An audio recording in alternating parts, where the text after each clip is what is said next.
Hello students, welcome to my channel Step by Step Mathematics. Today I am going to start the chapter Coordinate Geometry of class 9th. हम number system chapter में देख चुके हैं कि किसी number को locate करने के लिए हम क्या बनाते हैं, एक नंबर लाइन बनाते हैं और नंबर लाइन पे यहाँ 0 फिर इक्वल डिस्टेंसेस पर हम क्या लेते हैं, पॉइंट्स लेते हैं 1 2 3 -1 -2 -3 है ना। ये अब हमें बता रहा है 2 पॉइंट कहाँ है तो हम तुरंत बता देंगे ये 2 यहाँ पर पॉइंट है, -1 कहाँ यहाँ पर पॉइंट है। पर कई बार क्या सिचुएशंस होती हैं कि हम एक पॉइंट को फाइंड करने के लिए हमें उसकी पोजीशन को बताने के लिए हमें एक से ज़्यादा नंबर लाइंस की ज़रूरत पड़ती है। क्लियर? जैसे कि ये एग्जांपल देखते हैं। इस एग्जांपल में क्या है, एक ये कॉलोनी है, यहाँ पर आपके 2 फ्रेंड रहते हैं, एक का नाम है हर्षित और दूसरे का नाम देख लेते हैं, वो है प्रियांश। क्लियर?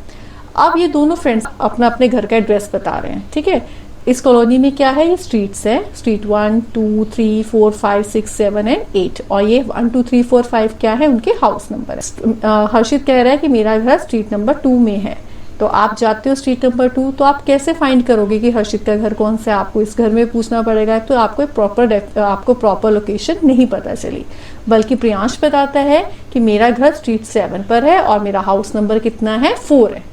तो आप क्या करोगे, स्ट्रीट नंबर 7 जाओगे और हाउस नंबर 4 पे पहुंचोगे तो तुरंत प्रियांश के घर पर पहुंच जाओगे। क्लियर? तो मीन्स हमें यहाँ पर पोजीशन पता करने के लिए, सही पोजीशन पता करने के लिए 2 नंबर लाइंस की जरूरत पड़ी।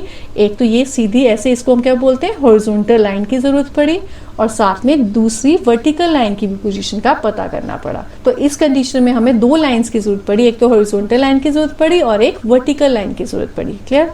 एक और कंडीशन लेते हैं, मेरे पास क्या है, एक पेपर है which is in rectangular shape. मैंने यहाँ पर क्या किया, एक पॉइंट मार्क कर दिया। अब मैं किसी को बता रही हूँ इसकी पॉइंट की पोजीशन क्या है। यदि मैं उसको बोल दूं कि हाँ ये पॉइंट जो है पेपर के आधे से ऊपर है, तो क्या उसको उस पॉइंट की पोजीशन पता चल पाएगी कि पेपर में कहाँ पॉइंट लोकेट किया है? नहीं पता चलेगी। ऐसे में कह दूं हाँ ये लेफ्ट एज से बिल्कुल पास है, तब भी पॉइंट की पोजीशन है हम नहीं पता लगा सकते। पर यदि मैं आपको बताती हूँ कि हाँ ये जो पॉइंट है यहाँ से लेफ्ट एज से 1 सेंटीमीटर की दूरी पर है और बॉटम लाइन से ये 4 सेंटीमीटर की दूरी पर है, तो आप तुरंत पॉइंट को क्या करोगे, अपनी कॉपी में भी लोकेट कर सकते हो और पता भी कर सकते हो पेपर पे पॉइंट कहाँ होगा। क्लियर? तो इन कंडीशंस में हमें 2 लाइंस की जरूरत पड़ रही है, एक हॉरिजॉन्टल लाइन और एक वर्टिकल लाइन। क्लियर? ऐसी सिचुएशंस को स्टडी करने के लिए मैथमेटिक्स में एक ब्रांच है, वो क्या है, कोऑर्डिनेट ज्योमेट्री। क्लियर? नेक्स्ट हमारा क्या है, कार्टेशियन सिस्टम। तो आपको पहले ही बोला, आपने फर्स्ट चैप्टर में नंबर लाइन में नंबर को लोकेट करना सीखा, तो आप क्या बनाते हो, एक हॉरिजॉन्टल लाइन बनाते हो, 0 1 2 ये सब इक्वल डिस्टेंस पर पॉइंट लेते हो और 0 के लेफ्ट हैंड साइड -1 -2 -3।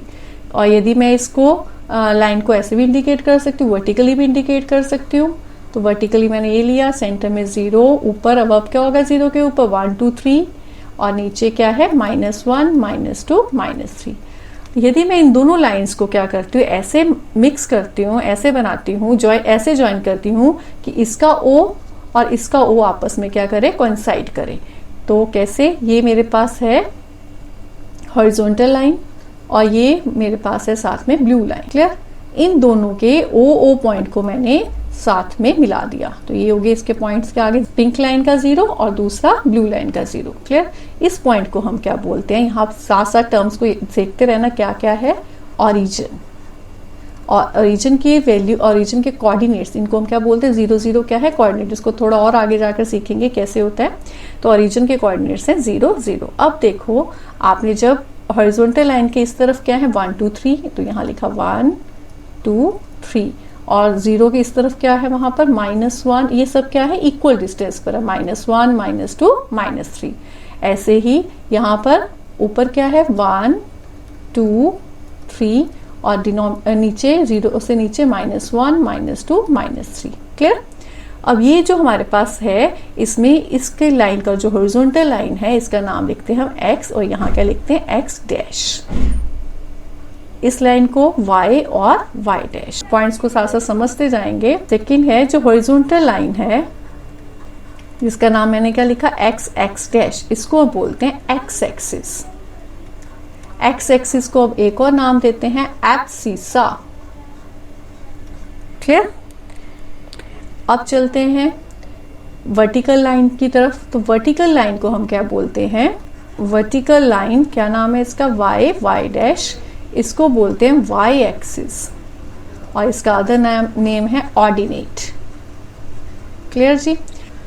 अब क्या हुआ, यहां पर आप 0 से x की तरफ जो नंबर देख रहे हो 1 2 3 ये सब क्या है, प्लस के नंबर्स हैं, और 0 से x डैश की तरफ क्या है, माइनस के। तो 0 की तरफ, 0 से x की तरफ जो है इसको हम बोलते हैं पॉजिटिव x एक्सिस, इसको क्या बोलते हैं, पॉजिटिव x एक्सिस। और इस तरफ को, लेफ्ट हैंड साइड वाली तरफ को, 0 x डैश को क्या बोलते हैं, नेगेटिव x एक्सिस। ऐसे ऊपर पॉजिटिव नंबर्स है तो इसको पॉजिटिव y एक्सिस, और नीचे नेगेटिव y एक्सिस। क्लियर। अब इन दो परपेंडिकुलर लाइंस ने क्या किया, इस प्लेन को 4 हिस्सों में बांट दिया, 1 2 3 4। तो इन 4 जो पार्ट्स को हम क्या बोलते हैं, क्वाड्रेंट्स। क्लियर। OX और OY का जो बीच का हिस्सा है इसको बोलते हैं फर्स्ट क्वाड्रेंट। अब यहां से चलते हैं हम एंटी क्लॉकवाइज और क्वाड्रेंट्स के नाम लिखते रहते हैं। ये first quadrant, then second quadrant. Anti clockwise क्या होता है, घड़ी के ऑपोजिट डायरेक्शन में चलना। तो घड़ी ऐसे चलती है, हम उल्टा चल रहे हैं, ठीक है। तो first quadrant, then this is one is the second quadrant, third quadrant, and this one is the fourth quadrant. Clear. अब आप देखेंगे ये हमारे क्या आ गए, इसमें क्वाड्रेंट्स आ गए। क्लियर। अब ये जो प्लेन है, अब नेक्स्ट देखते हैं, ये जो प्लेन है हमारे पास, प्लेन जिसमें क्या है, एक्सिस है और क्या है, क्वाड्रेंट है, इस प्लेन को हम क्या बोलते हैं, कार्टेशियन प्लेन। Cartesian plane. यहाँ हम इस प्लेन को क्या बोलते हैं, इस प्लेन को हम बोलते हैं XY प्लेन और coordinate plane. Okay. I hope you understand the terms which I discussed today related to the coordinate geometry. Thanks for watching my video.